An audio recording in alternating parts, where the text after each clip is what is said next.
In this real case, a hiker discovers posters of a missing person in a forest. Terrified, he films everything he can, but his story doesn't end there.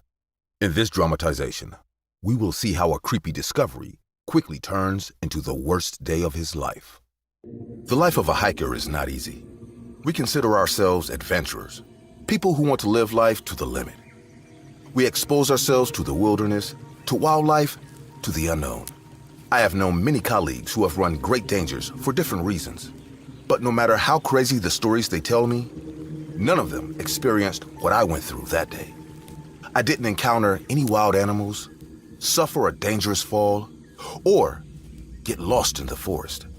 That day, my life was in the hands of another man. That forest was not unlike any other I had ever been in. There were few animals, and I had been that way before. That day, I felt a little more confident than usual. So when I started to cross the forest, I opened up a little more from the route I had taken the previous time. I knew I would remember the trail.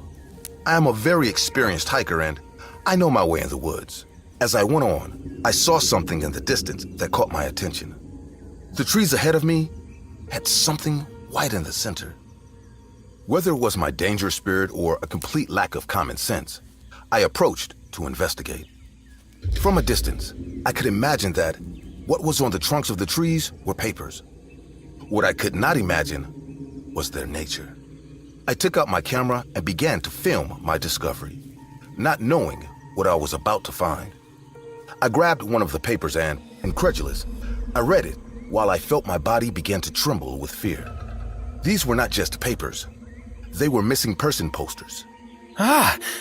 What is this? I continued filming the whole area and discovered that just behind the trees was a tent. Suddenly, my camera ran out of battery and turned off. Okay, well, that's the signal that I need to get out of here right now. No, I think this is the perfect time for you to stay. As I turned around, I fell to the ground in shock. A man was standing behind me. The person was not armed. He didn't even have a knife, but something in his look didn't let me react. The man was almost 2.5 meters tall. His body was long, lithe, and intimidating. His long, dirty fingernails moved along with his fingers, waiting for me to make a move to grab me. You seem to be a very curious boy. Will you accompany me to my camp? Sir, please, let me go. I swear you'll never see me again.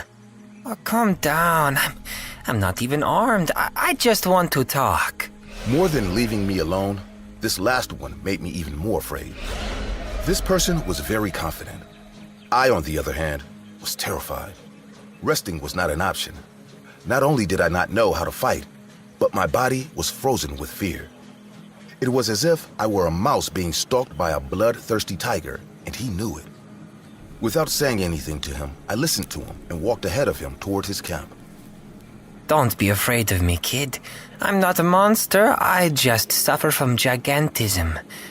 You know I won't do anything to you, right? Of course. I believe you. We both knew the other was lying. Only with his frantic look and his huge smile revealing his few remaining teeth, I could tell that this man was ready to kill me. All right. Give me your cell phone and your wallet. Without showing the slightest intention of fighting, I gave him everything. I have an idea. Frank, have you ever played Truth or Dare? Yes. Well, you know, I was born in Argentina. In my country, we call it truth or consequence. Today, we'll play that. But we can only choose truth. If the bottle points 3 times at me, I'll let you escape. If you lie to me, or if the bottle points 3 times at you, there will be consequences. You can start. Nervous but obedient, I listened to him and spun the bottle. It was pointed at him. Ask. You caused those people to disappear? Every one of them. It's my turn. Today is your lucky day. Ask. Are they buried here? I said with a little more relief, with a tiny hope that he will let me go if the bottle hits him one more time. How curious you are. No, they are not. If you lose, I'll show you where I buried them.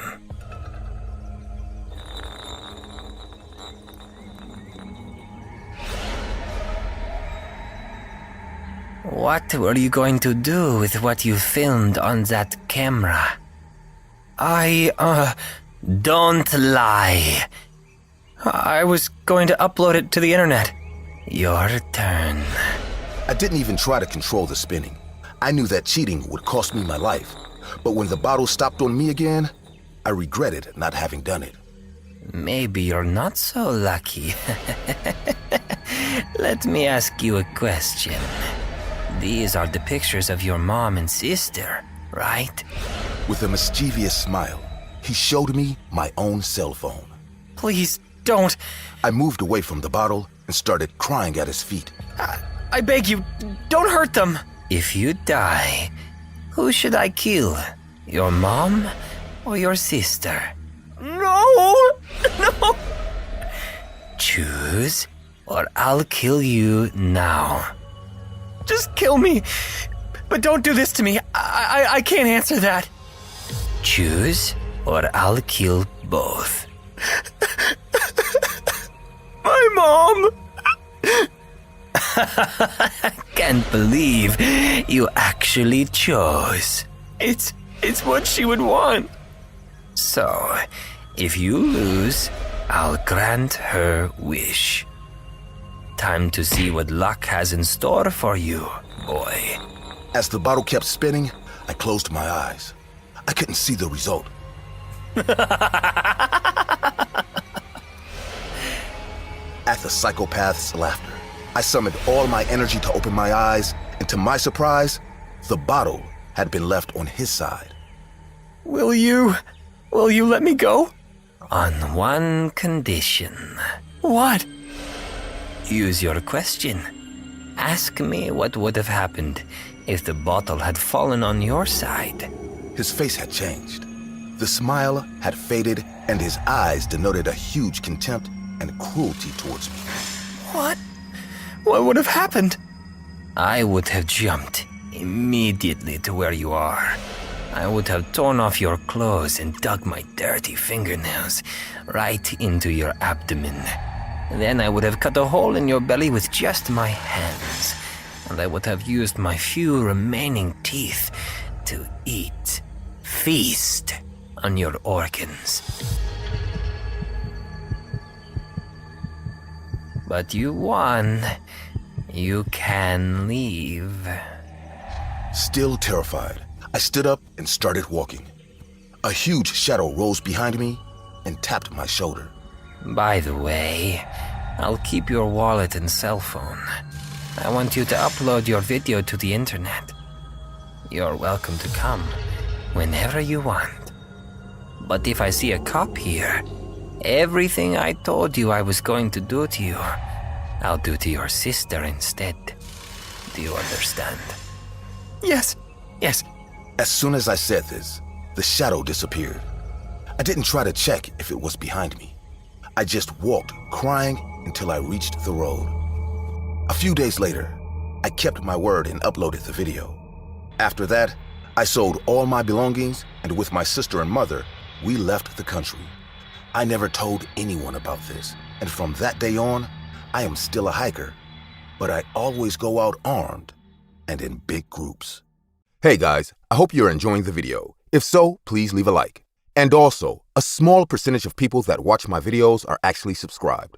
If you want to support this channel and make this channel reach the 1 million mark, please consider subscribing. It's free and you can change your mind later. Enjoy.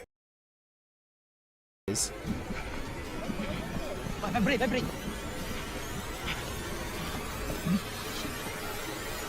Tem alguém aí?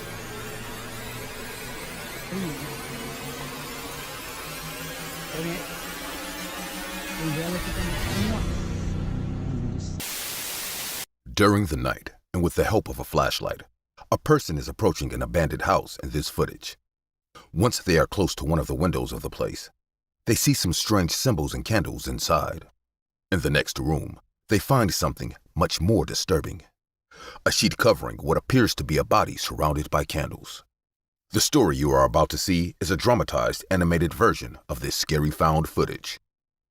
I understand there are people who don't like horror movies, of course, but I can't live without them. Or, at least, that's how it was before. I was such a fan that I used to watch every horror movie I could find. At first, I did it alone, but then I met Daniel and Anthony, who liked them as much, if not more than me. But over time, we began to stop feeling that adrenaline that we used to enjoy so much. That's when Daniel made us a proposal. Guys, wouldn't you like us to experience those things ourselves? What do you mean? You know, going out, exploring, experiencing paranormal situations. I mean, doesn't that sound great? It really sounds just like what we need. Yeah, let's do it. That's how we started going to abandoned buildings, basements, attics, cemeteries, and all those places where paranormal events were common.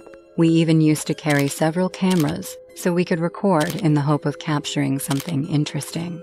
The three of us had a great time together in those creepy places, but now everything is different. After what happened last month, I don't think I'll ever do it again. It was a Saturday morning. Daniel, Anthony, and I planned that exploration weeks earlier, and it was finally the day, which had us quite excited. They arrived at my house, and we stayed there together until nightfall, at which point we got into Daniel's car and headed to the place we were going to visit. We're almost there! Sometime after that, my friend started to slow down and finally parked the car on the side of the highway, next to the woods. Soon we all got out, grabbed our backpacks and flashlights, and headed into the forest. At that time, the place was really dark and very cold, but we were as prepared as ever. Still, I started to feel doubtful once we had walked for half an hour and no buildings seemed to be close by. Daniel, was the place supposed to be so far away? You never told us it would take so long to get there. Chill out, Jen. His answer only made me hesitate more. Are you sure there's a place around here? Oh my gosh, Jen, yes, of course I am. If you say so, but... Guys? What's wrong, Tony? I turned to see my friend, who was desperately looking for something in his backpack. You didn't bring a camera, did you? I'm pretty sure we told you to bring it. I'm sure I did. Maybe I just left it in the car. I'll go find it, okay? Sure. I'll send you the location once we're there. Yeah. Daniel and I continued walking for a while, until, in the distance, we began to see a structure. It appeared to be a small white house. It has to be that one. I'll tell Tony. As we got closer, I noticed more details of the place. Of course, it was dirty and had plants growing on its walls. The window we could see from this side was broken. It looked like most abandoned houses. Jen? I didn't turn to look at him as I walked, as I was too focused on the house. Yeah? Wait, stop. Tony's not receiving my messages. What? Look! My friend showed me his cell phone, where what he told me was clearly shown, but I didn't think it was a big deal, so I turned back to the house.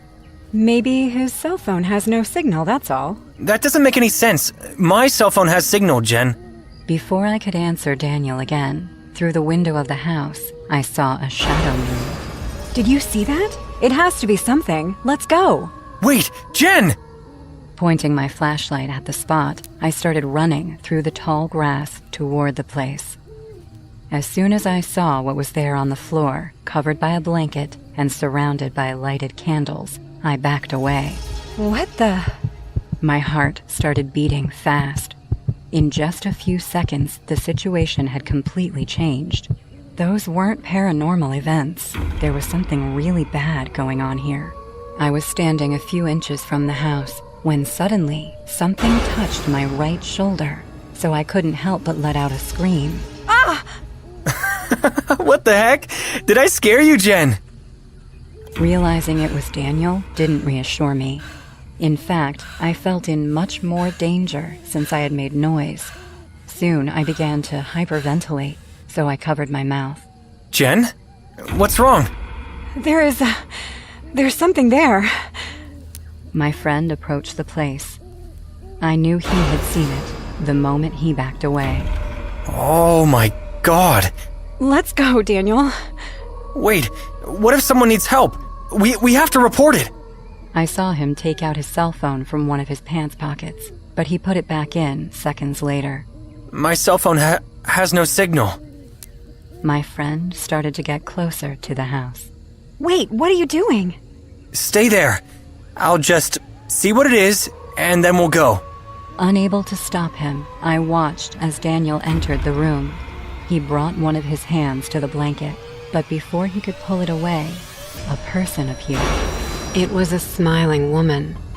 She didn't look young, but she didn't look old either. Her hair was very long, and she was wearing white clothes. Hi. Do you like what I did? It looks good, doesn't it? I'm sure it will work. What do you mean? What is this?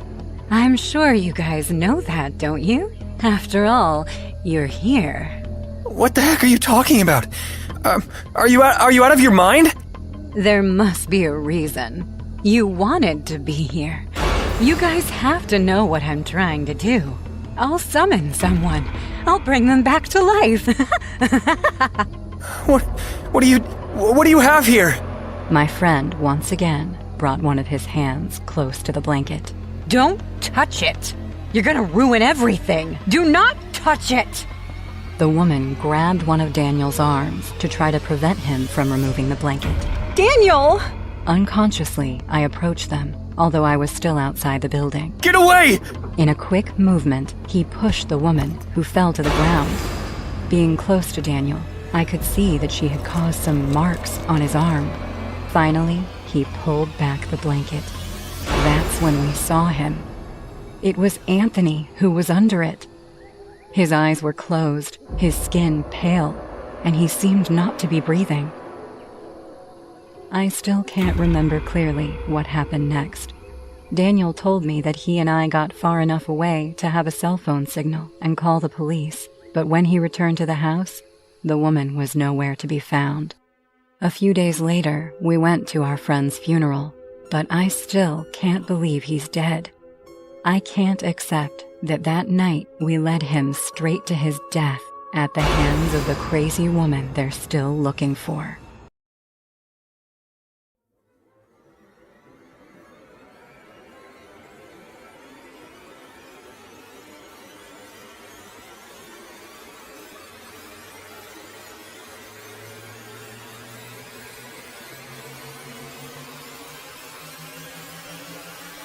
Get the hell out of here. Two people were camping in the woods at night when they heard strange sounds coming from a bush nearby. As they flashed their light in the direction where the sounds were coming from, they see a weird-looking creature coming their way. The story you are about to see is loosely based on this scary, terrifying footage found in the forest. I was sitting on the hospital bed with a heavy bandage wrapped around my head. A doctor came in and asked, Hi, I'm Dr. Macy Graff. How are you feeling now, Matthew? A little better. Where's Shelley? She's still in shock from last night. We had to put her on sedatives so that she could rest. Don't worry, she will be all fine. Two cops entered my room, and Dr. Graff introduced me to them. Matthew, these are officers Brad and Carlos. They'll be asking you some questions about last night. If under any circumstances you feel sick or need medical attention, just reach out to that bed switch attached to the stand. A nurse will come immediately, okay? Yeah, sure. When can I see my sister? The moment she wakes up, I'll personally come take you to her room, okay? Thanks, Dr. Graff. Dr. Graff left me with the two policemen, and they sat on the couch next to my bed.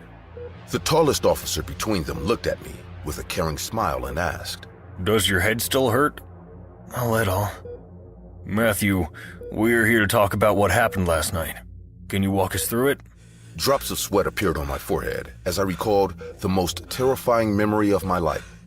Yesterday, my sister and I went camping in the woods behind our farmhouse. We came to stay here for a week with our parents. And being two grown-up teenagers, me 17 and Shelley 15, it wasn't our first time going camping in these woods. Shelley and I are both nature lovers, and we love spending our siblings' quality time exploring the wilderness. We separate our duties and create as many exciting memories as we can on such trips. So around 4 in the afternoon, Shelley and I left for our hike, carrying our rucksacks and tents to camp after nightfall. We clicked pictures of some rare birds in the forest, enjoyed our lunch near a beautiful lake, and once it got dark, we camped under a big bushy tree close to that lake. The moon was full, and its magical silver splendor lighted up the night sky. We started building a fire. That's when we heard the rustling of leaves coming from behind. I flashed my light, spotting a bushy tree, and Shelley screamed in fear. Ah, who is that? We saw a man standing in the dark wearing nothing but dirty pajamas. He was shaking his head in a very creepy way, like he was trying to get rid of flies. A bad odor came from his body like he hasn't taken a bath in years. Feeling intimidated by this man, I said in a fumbling voice, Hey, are you all right? He mumbled without answering my question. Shelley grabbed my arm in fear and whispered, Why is he acting like that? Hey, dude, who are you? Now the man slowly lifted his head and looked at me. I have never seen such a cringe-worthy, expressionless face in my life. His eyes were like the eyes of a dead fish, huge, weirdly sharp. His nose seemed odd too. In a few words, he didn't look normal or sane at all. The man smiled at us real big and spoke for the first time. Are you guys lost? What? No, we're camping. Hey, is everything all right, man? He ran his filthy arm all over his chest, looked at the sky, and then said, I don't feel cold anymore. Shelley said in a fearful voice. What are you doing here? And where are the rest of your clothes? The man looked at her and licked his lips in a very freaky way. He then nodded his head from left to right, like he was saying no, and spoke again in his raspy, snake-like voice. Why would I need clothes when I am wearing a skin? What the hell does that mean? I calmed Shelley down, who was afraid of this man. Look, we don't want any trouble, so if you... But the man didn't let me finish.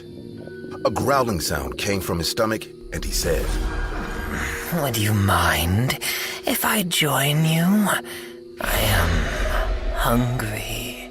Shelley prompted in my ears. There's no way he's joining us. Matthew, tell this man to leave right now. Relax, just let me talk to him. I looked at the man, who was still standing like before, watching us without blinking. I don't know what happened, but I just couldn't say no to him. I replied, Sure, you can join us. We have plenty of food. What are you doing? Shelley yelled in a low voice. I told her it would be fine and that she has nothing to worry about. We started to walk back to the camping site, and the man followed. Upon reaching, Shelley built a fire and sat in one corner, grabbing the hunting knife close to her chest. But the man didn't seem intimidated by that. He didn't even look at the knife properly. He was just staring at the night sky and giggling on his own. I put the chicken on the rod to roast it over the fire. The entire time I cooked the chicken, the man made very weird remarks. He asked, What is that you are burning? That's a chicken. Haven't you seen one before? Why are you burning it on fire? Shelley and I exchanged a surprised look and said, We're roasting it so we can eat it. Oh, I see. What's so funny about that? I bet it would taste much better uncooked. Now I felt goosebumps on my neck. Shelley didn't speak for seconds, and I realized it was a mistake to invite this guy for dinner. Once the chicken was done, I separated into pieces and gave the man some on a disposable plate. Taking the plate from his hand, he didn't eat the chicken right away. He smelled it like a dog, and then put a little amount into his mouth. As soon as he took the first bite, something awful started to happen to him. He began to get sick, and bile rushed into his system, desperate to come out. The man started to cough and choke, like any minute his insides will come out of his mouth. He grabbed his throat and fell to the ground, trying to breathe desperately. In that coughing voice, he said, It's coming out! It's coming out! Matthew, what's happening to him? I got up in a panic and yelled. Oh God, what's happening to you? But the man couldn't speak anymore. He continued coughing, and then big, grimy bile came out of his mouth. Green slime poured like rain from his huge mouth. And then, the ultimate horror took place. An entire rotten mouse came out of his mouth like he devoured the poor animal whole. With a splashing sound, the mouse fell to the ground, and Shelley screamed in horror. Ah! She fainted right there, and I was too shocked to speak a single word. After vomiting his bottom out, the man stood up from the ground, shaking uncontrollably. His hands and chest were still dripping with his vomit. Giving a big, toothy grin, he said to me, Thanks for your hospitality.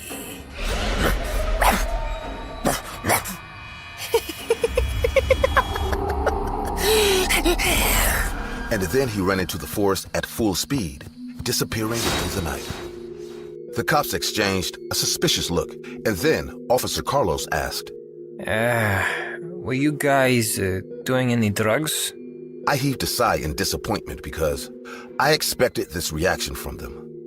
The cops asked me many more questions, thinking it was all a mistake, a mere hallucination of two teenagers after drinking in the woods.